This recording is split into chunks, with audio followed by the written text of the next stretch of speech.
ನೋಡ್ರಿ, ಅಜಾತ ನವಲ್ಗೊಂದ ನಾಲ್ಕಲಿಂಗ ಅಜ್ಜ ಹಿಂಗೆ ಯಾವಾಗಲೂ ಕೂಡ ಸಂಚಾರ ಮಾಡ್ಕೋಂತ ಒಂದು ಊರಿಗೆ ಬಂದು ಕಟ್ಟಿ ಮೇಲೆ ಹಿಂಗೆ ದಾನಾಸಕ್ತನಾಗಿ ಕುಳಿತುಕೊಂಡಿದ್ನಂತ.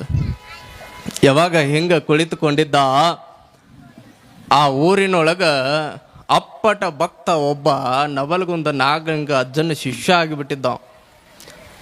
ನಾಗಲಿಂಗ ಅಜ್ಜನ ಪವಾಡ ನೋಡಿ, ನಾಗಲಿಂಗ ಅಜ್ಜನ ವೇಷಭೂಷಣವನ್ನು ನೋಡಿ ಆತನ ಪರಮ ಶಿಷ್ಯನಾಗಿ ಬಿಟ್ಟಿದ್ದ.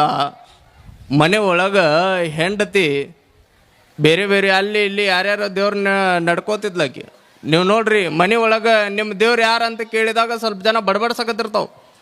ಯಾಕಂದ್ರೆ ಅವ್ರ ಮನೆ ದೇವ್ರು ಯಾರು ಅನ್ನೋದು ಗೊತ್ತಾ ಇರಂಗಿಲ್ಲ. ಅವರು ನಾಳೆ ಇವತ್ತು ಸೋಮನಾಥಗೆ ಹೋದ್ರೆ ನಾಳೆ ರಾಮಲಿಂಗಗೆ ಹೋಗಿರ್ತಾರೆ, ಇವತ್ತು ಮಂತ್ರಾಲಯಕ್ಕೆ ಹೋದ್ರೆ ನಾಳೆ ಕಾಶಿಗೆ ಹೋಗಿರ್ತಾರೆ. ನಮ್ಮ ದೇವ್ರು ಆದ್ರಿ, ನಮ್ಮ ದೇವ್ರು ಇದು ಜಗಲಿ ಮ್ಯಾಲ ಹಿಂಗೆ ದೇವ್ರ ಫೋಟೋನ ಕೂಡಿಸ್ಬಿಟ್ಟಿರ್ತಾರೆ. ಅವರು ಎಲ್ಲ ದೇವ್ರನ್ನ ತಗೊಂಡು ಬಂದು ಒಳಗೆ ಹಾಕಿಬಿಟ್ಟಿರ್ತಾರೆ.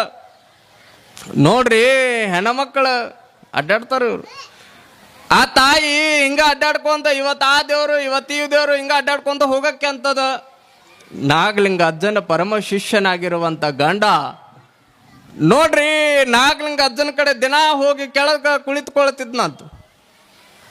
ನಾಗಲಿಂಗ ಅಜ್ಜನ ಶಕ್ತಿಯನ್ನು ಆತನ ಸೇವಾ ಮಾಡಿ ಮಾಡಿ ಮಾಡಿ ಮಾಡಿ ನಾಗಲಿಂಗ ಅಜ್ಜನ ಶಕ್ತಿ ಅರ್ಧ ಪಡ್ಕೊಂಡು ಬಿಟ್ಟಿದ್ನಂತ. ನೋಡ್ರಿ, ಯಾವಾಗ ನಾಗಲಿಂಗ ಅಜ್ಜನ ಅರ್ಧ ಶಕ್ತಿನ ಆತ ಪಡ್ಕೊಂಡಿದ್ದ, ಮನೆ ಒಳಗೆ ಹೆಂಡತಿ ಬಯಕೆ ಅಂತ.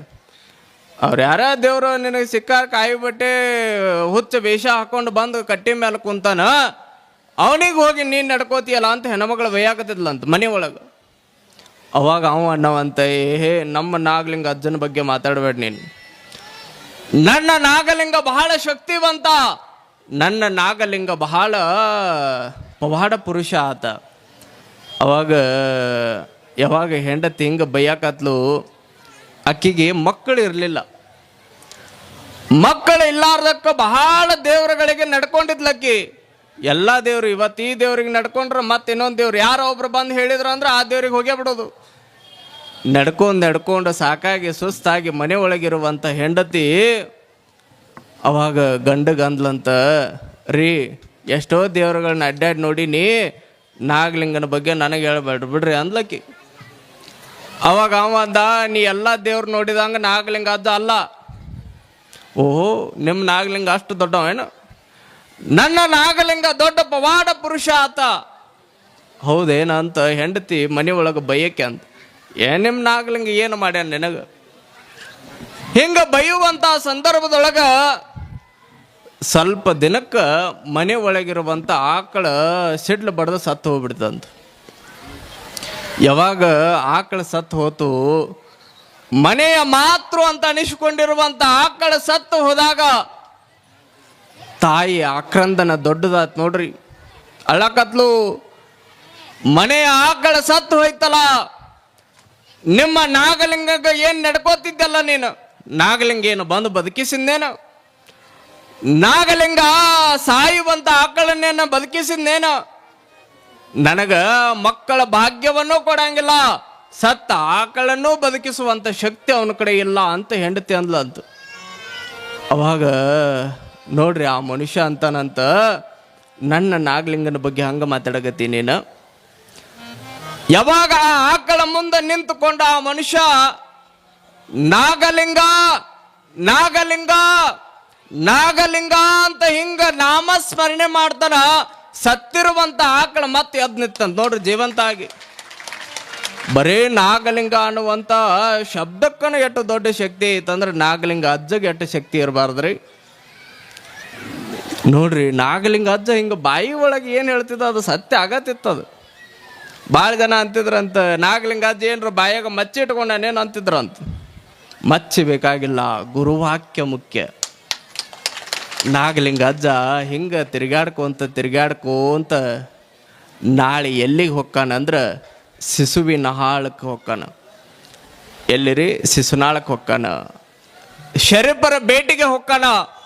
ಶರೀಫರ ಭೇಟಿಯ ಸಂದರ್ಭದೊಳಗೆ ದೊಡ್ಡದಾಗಿರುವಂಥ ಒಂದು ಆಘಾತ ಆಗ್ತದ. ಆ ಆಘಾತ ಏನನ್ನೋದನ್ನು ನಾಳೆ ದಿನ ನಾವೆಲ್ಲರೂ ಕೂಡ ತಿಳಿದುಕೊಳ್ಳೋಣ ಅನ್ನುವಂಥ ಮಾತುಗಳನ್ನು ಈ ಸಂದರ್ಭದಲ್ಲಿ ಹೇಳ್ತಾ ಇವತ್ತು ಕರೆಕ್ಟ್ 9 ಗಂಟೆಗೆ ಮುಗಿಸಾಕತ್ತೇನೆ ರೀ. ಯಾಕಂದ್ರೆ ಅವಾಗ ಹೀಗೆ ತಿರ್ಗಾಡ್ಕೋಂತ ಅವರಿಗೆ ಯಾವರ ಮನೆ ಒಳಗೆ ಪ್ರವೇಶ ಮಾಡಬೇಕು, ಯಾವ ಮನೆ ಒಳಗೆ ಹೋಗಬೇಕು ಅಂದ್ರೆ ಅವ್ರಿಗೆ ಆ ಮನೆಗೆ ಹೋಗ್ಬೇಕು ಅನಿಸಿದ್ರೆ ಹೋಗ್ತಿದ್ರು, ಇಲ್ಲಕಂದ ಇಲ್ಲ. ನಾಗಲಿಂಗ ಅಜ್ಜವ್ರು ನೋಡ್ರಿ, ಯಾವ ಮನೆ ಒಳಗೆ ಭಕ್ತಿ ಇಲ್ಲ ಆ ಮನೆ ಒಳಗೆ ಭಕ್ತಿ ಮೂಡಿಸೋ ಸಲುವಾಗಿ ಹೋಗ್ತಿದ್ರು. ಯಾವ ಮನೆ ದುಃಖದೊಳಗೆ ಮುಳುಗಿ ಹೋಗೈತ, ಕಣ್ಣೀರು ಹಾಕಾಕತೈತ, ಆ ಕಣ್ಣೀರು ಒರೆಸೋದಕ್ಕೆ ಹೋಗ್ತಿದ್ರು. ಎರಡೇ ಸಂದರ್ಭದೊಳಗೆ ಹೋಗ್ತಿದ್ರು ಅವರು. ಒಂದು ಭಕ್ತಿಯನ್ನು ಮೂಡಿಸುವ ಸಲುವಾಗಿ, ಇನ್ನೊಂದು ದುಃಖವನ್ನು ಒರೆಸುವ ಸಲುವಾಗಿ. ಸಂತೋಷದೊಳಗಿದ್ದಾಗ, ಒಂದಿಷ್ಟು ಸುಖದೊಳಗಿದ್ದಾಗ ನಾಗಲಿಂಗದವರು ಹೋಗ್ತಿದ್ದಲ್ಲ. ನೋಡ್ರಿ, ನಾಗಲಿಂಗ ಒಬ್ಬ ಮಹಾತ್ಮ, ಯೋಗಿ, ತಪಸ್ವಿ ಮಾಡಬೇಕಾಗಿರುವಂಥ ಕಾರ್ಯನೇ ಇದು. ಯಾರ ಮನಸ್ಸು ಸ್ವಲ್ಪ ನೊಂದಾವ, ಯಾರ ಮನಸ್ಸು ಸ್ವಲ್ಪ ಹದಗೆಟ್ಟ ಹೋಗ್ಯಾವ, ಯಾರ ಮನಸ್ಸಿನೊಳಗೆ ಸ್ವಲ್ಪ ಅಲ್ಲೋಲ ಕಲ್ಲೋಲಗಳಾಗ್ಯಾವ, ಆ ಮನೆ ಒಳಗೆ ಹೋಗಿ, ಆ ಮನಸ್ಸುಗಳ ಒಳಗೆ ಹೋಗಿ ಆ ಮನಸ್ಸನ್ನು ಒಂದು ಸ್ವಲ್ಪ ಶಾಂತ ಮಾಡೋದು ಏನೈತಲ್ಲ ಮಹಾತ್ಮ ಯೋಗಿಯ ಕರ್ತವ್ಯ ಅದು. ನೋಡ್ರಿ, ಈ ಹೊರಗಿನ ಈ ಆಡಂಬರದ ಈ ದೇಹವನ್ನು ಸ್ವಚ್ಛ ಮಾಡೋದಕ್ಕೆ ಒಂದು ಫ್ಯಾಕ್ಟ್ರಿ, ಸೋಪ್ ಅನ್ನುವಂಥ ಒಂದು ಫ್ಯಾಕ್ಟ್ರಿ ಐತು. ಅಂಗಡಿ ಒಳಗೆ ಹೋಗಿ ಒಂದು ಸೋಪ್ ಕೊಡ್ರಿ, ಮೈಗೆ ಹಚ್ಕೊಳ್ಳೋ ಸೋಪ್ ಕೊಡ್ರಿ ಅಂದ್ರೆ ಕೊಡ್ತಾರ ಅವರು. ನೀವು ತೊಗೊಂಡು ಬಂದು ಮೈ ತೊಳ್ಕೊಬೋದು. ತಲೆ ಹೊಲಸಾಯ್ತಂದ್ರೆ ತಲೆಗೂ ಒಂದು ಏನೈತ್ರಿ, ಶಾಂಪೂ ಐತು. ಮತ್ತು ತಲೆ ಕೂದಲು ಬೆಳ್ಳಗೆ ಹಾಕತ್ತು ಒಂದು ಅದಕ್ಕೆ ಒಂದು ಏನೈತ್ರಿ ಐತು. ಹಲ್ಲು ಹೋದು ಅಂದ್ರೆ ಅದಕ್ಕೊಂದು ಸಟ್ ಐತೈತೆ, ರೆಡಿ ಐತೈತೆ. ನೋಡ್ರಿ, ಹೊರಗಿನ ಈ ಆಡಂಬರದ ಹೊರಗಿನ ಈ ದೇಹವನ್ನು ಸ್ವಚ್ಛ ಮಾಡುವುದಕ್ಕೆ ಹಲವು ವಸ್ತುಗಳದಾವು. ಆ ವಸ್ತುಗಳನ್ನು ತಗೊಂಡು ಬಂದ್ವಿ ಅಂದ್ರೆ ಹೊರಗಿರುವಂಥ ದೇಹನೂ ಸ್ವಚ್ಛ ಆಕತ್ತ, ಹೊರಗೆ ಉಟ್ಟುಕೊಂಡಿರುವಂಥ ಬಟ್ಟೆನೂ ಸ್ವಚ್ಛ ಆಕತ್ತ. ಆದ್ರೆ ಒಳಗಿರುವಂಥ ಮನಸ್ಸನ್ನು ಸ್ವಚ್ಛ ಮಾಡ್ಬೇಕಂದ್ರೆ ಏನು ಬೇಕ್ರಿ? ಅದಕ್ಕೊಂದು ಎಲ್ಲರ ಫ್ಯಾಕ್ಟ್ರಿ ಐತೇನ್ರಿ, ಅದಕ್ಕೊಂದು ಸೋಪ್ ಐತೇನ? ಒಳಗೆ ಸ್ವಲ್ಪ ಸೋಪ್ ಹಾಕಿ, ಶಾಂಪೂ ಹಾಕಿ ಎಲ್ಲ ಮಿಕ್ಸ್ ಮಾಡಿ ಒಳಗೆ ಹಾಕಿದ್ರೆ ಏನ್ರ ಮನಸ್ಸು ಸ್ವಚ್ಛ ಆಗುತ್ತೇನ್ರಿ? ಎಲ್ಲರ ಅದಾವನ್ರಿ ಫ್ಯಾಕ್ಟ್ರಿ? ಇಲ್ಲವೇ ಇಲ್ಲ. ನೋಡ್ರಿ, ಒಳಗಿಂದ ಸ್ವಚ್ಛ ಮಾಡ್ಬೇಕಂದ್ರೆ ಇಂಥ ಅಧ್ಯಾತ್ಮದ ನವಲಗುಂದ ನಾಗಲಿಂಗ ಅಜ್ಜವರು ಪುರಾಣವನ್ನು ಕೇಳಿಬಿಟ್ರೆ ಅಂದ್ರೆ ಒಳಗಿನ ಮನಸ್ಸು ಸ್ವಚ್ಛ ಆಗ್ತದೆ ಅನ್ನೋದು ನೀವು ತಿಳ್ಕೊಳ್ಬೇಕು. ಇದೋ ಬದುಕಿನ ನಿಜವಾದ ಧರ್ಮ, ಮನಸ್ಸು ಸ್ವಚ್ಛ ಮಾಡೋದು ಈ ಪ್ರವಚನಗಳ. ನೋಡ್ರಿ, ಒಬ್ಬ ವ್ಯಕ್ತಿ ಹಿಂಗೆ ಹುಲ್ಲಿನ ಹೊರೆ ಹೊತ್ಕೊಂಡು ಹಿಂಗೆ ಹೊಂಟಿದ್ನಂತ. ಹೋಗುವಂಥ ಸಂದರ್ಭದೊಳಗೆ ಎದುರುಗಡೆ ಯಾರೂ ಇದ್ದಿದ್ದಿಲ್ಲ, ಭಾಳ ವಜ್ಜಾಗಿತ್ತದು. ಹುಲ್ಲಿನ ಹೊರೆ ಹೊತ್ಕೊಂಡು ಹೋಗುವಂಥ ಸಂದರ್ಭದೊಳಗೆ ಅದ ಹಳ್ಳಿ ಒಳಗೆ ಒಂದು ಬಸ್ ಹಿಂಗೆ ಹೊಂಟಿತ್ತು ಅವನ ಎದುರುಗಡೆ.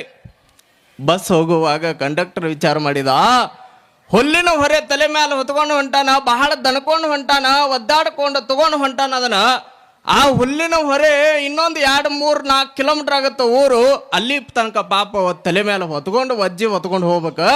ನಮ್ಮ ಬಸ್ ಒಳಗೆ ಅಲ್ಲಿ ತನಕ ಕೂಡಿಸ್ಕೊಂಡು ಹೋದ್ರೆ ಆಯ್ತು ಅಂತ ತಿಳ್ಕೊಂಡು ನಿಲ್ಲಿಸಿದ್ ನೋಡ್ರಿ. ಬಸ್ ನಿಲ್ಲಿಸಿ ಕರ್ದ ಅವನು, ಬಾರ ಒಳಗೆ ಕೊಡುವ. ಒಳಗೆ ಕುಡಿಸಿ ತಗೊಂಡು ಹುಲ್ಲಿನ ಹೊರೆ ಒಳಗೆ ನೀವು ಬ್ಯಾಗೀಗ ಹಾಕೊಂಡು ಬಸ್ ಒಳಗೆ ಹೊಂಟಿರ್ತೀರಿ, ಬ್ಯಾಗ್ ಹಾಕೊಂಡು ಕೊಡ್ತೀರಿ ನೀವು. ಅದಕ್ಕೊಂದು ಮ್ಯಾಲೆ ಒಂದು ಮಾಡ್ಯಾರ ನೋಡ್ರಿ, ಬಸ್ ಮೇಲೆ ಅಲ್ಲಿ ಇಡ್ತೀರಿ ನೀವು. ಇರ್ಲಿಕ್ಕಂದ್ರೆ ಬಾಜು ಇಟ್ಕೋತೀರಿ, ಇರ್ಲಿಕ್ಕಂದ್ರೆ ತೊಡಿ ಮೇಲೆ ಇಟ್ಕೊಳ್ತೀರಿ. ಹಗರ್ ಇತ್ತಂದ್ರೆ, ಭಾಳ ವಜ್ಜಿ ಇತ್ತಂದ್ರೆ ಅದಕ್ಕೊಂದು ಟಿಕೆಟ್ ತೆಗೆಸ್ಕೊಂಡ್ಬಿಡ್ತೀರಿ ನೀವು. ಆದ್ರೆ ನೋಡ್ರಿ, ಹುಲ್ಲಿನ ಹೊರೆ ಭಾಳ ವಜ್ಜಾಗತ್ತಂತ ಬಸ್ ಒಳಗೆ ಕೂಡಿಸ್ಕೊಂಡಾನ ಕಂಡಕ್ಟ್ರ್. ಆ ಬಸ್ ಹುಲ್ಲಿನ ಹೊರೆ ಕೆಳಗಿಳಿಸ್ಬೇಕು, ತಲೆ ಮೇಲೆ ಹೊತ್ಕೊಂಡು ಕೊಡ್ಬೇಕು. ಕೆಳಗಿಳಿಸ್ಬೇಕಲ್ಲ, ಭಾಳ ಶಾನೆ ಇದ್ರಿ ಬಿಡ್ರಿ.